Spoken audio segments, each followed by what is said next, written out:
I'm going to try as much as I can.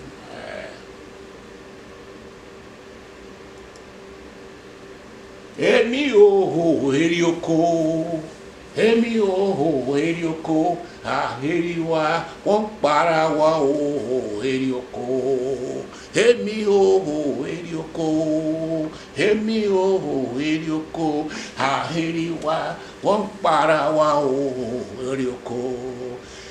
If you listen to a lot of people who are going on YouTube now, they use the word pa. Pa means kill. That's what that means. Okay, and Jakba means let's get out of here. Okay, I'm going to. This is the second video. It's the second video because if you listen to the first video, you need to continuously listen to the second video.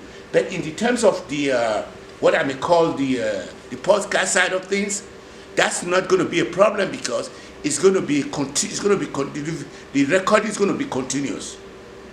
So I'm saying that in the second segment that I'm now working on, what is going to happen here is that we're going to try as much as I can to use those terms. So like when you go into a big hall or you are in a big gathering, you hear the word all protocol observed. All protocol observed. This, we don't have no protocol. We are going to be instituting a new protocol today going forward. The protocol that we have in heart is the fact that at this point in time, the reason why I'm starting a podcast is because there were a point where I wanted to get into doing what I'm currently doing and I couldn't do it. Then I kept going until I'm able to fine-tune everything. Now that I've fine-tuned it, I'm sitting on what you call a foundation library of a lot of artifacts. But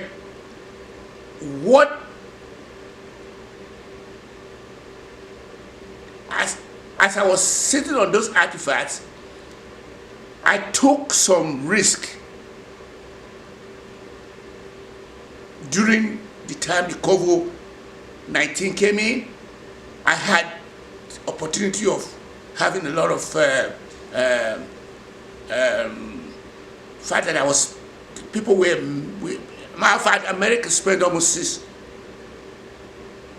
trillion to avert the COVID-19, even though it was butchered by the sitting blowhard and almost a million people died. So the reason I'm bringing that up is because I was waiting table and people were just giving out the money. But I did some initial human investment like I always do, with people not asking me for anything. I gave it away to gave to them. And I want you guys to know that.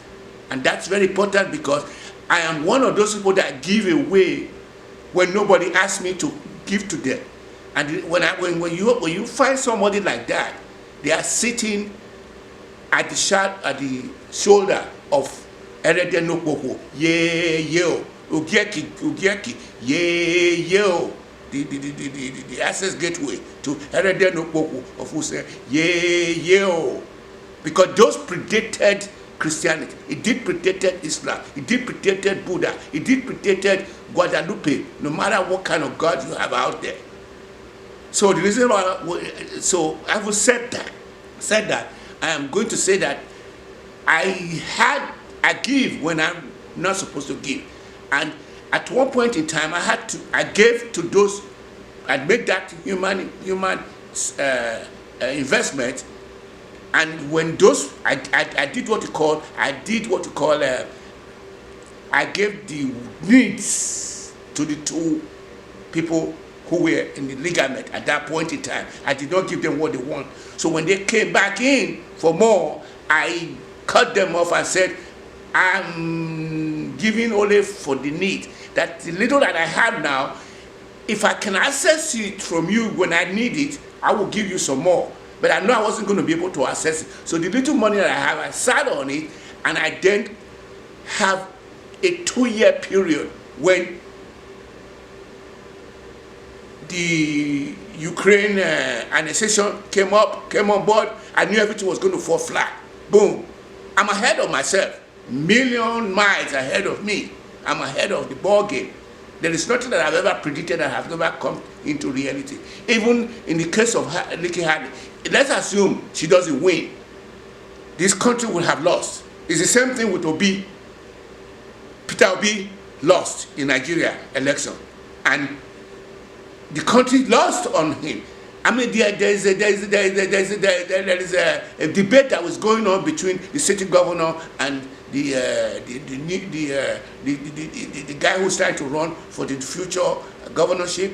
And what I came about that was that the debate itself is not supposed to have happened, but they are debating. So I'm losing my train of thought. But let me go back to the fact that at this point in time, I am going to be, as I said before, my foundation library, I had a lot of artifacts that I brought in. Then those artifacts, I moved it within that 2-year space and dumped on it and left myself wide open. It was a big risk. So at the time I got to this level, I was now 6 feet under. And I never thought I was going to be there. I'm 6 feet under right now. I did ask for help when I'm going in to this present situation. But I also find out that the help I'm asking for, I'm not supposed to ask that help from the people that I'm asking it for. I should be asking the help from people of my daughter, the daughters and the son of the soil and the belly of the beast.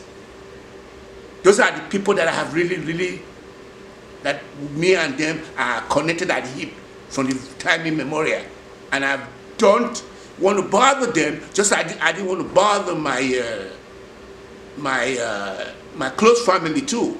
But I'm got to the point now where I knew I'm going to have to bother them. And I'm calling on you guys from the angle that the people who are my targets are going to be people who are in that modus operandi of fraternity at all level, from the continent, inside the continent, and at the belly of the beast, why in the predominantly historically black institutions in the United States and the Caribbean island. And I'm discounting Nigeria, and I'm also discounting the United States. I'm also discounting the Caribbean and saying that the umbrella under which all those are covered under, the canopy, is going to be the canopy of the people of African descent. There is a bigger wall than those other 3 tripeds. And I'm very big on that, because people kept saying, why are you not doing Nigeria? Nigeria is what you call a ligament within the system. That's what I think those big boys who just did the book signing at Abuja, they feel they are dogging others while they are dogging themselves.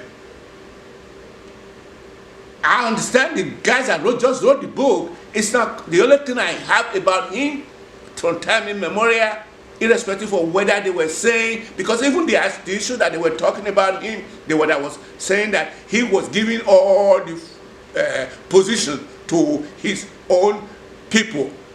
And the book, the analysis of that book today was even addressing that yesterday, saying that they were addressing that issue that he wasn't giving the position to his own people. Because they even said that there was a time where somebody would come in and address to him. When they are talking to him, he tell him, I was a German general. I want to be told the truth. He's lying about that, because I think he has a very dark soul. He's vindictive. It's not different from blowhard. I mean, he's a wicked tormentor.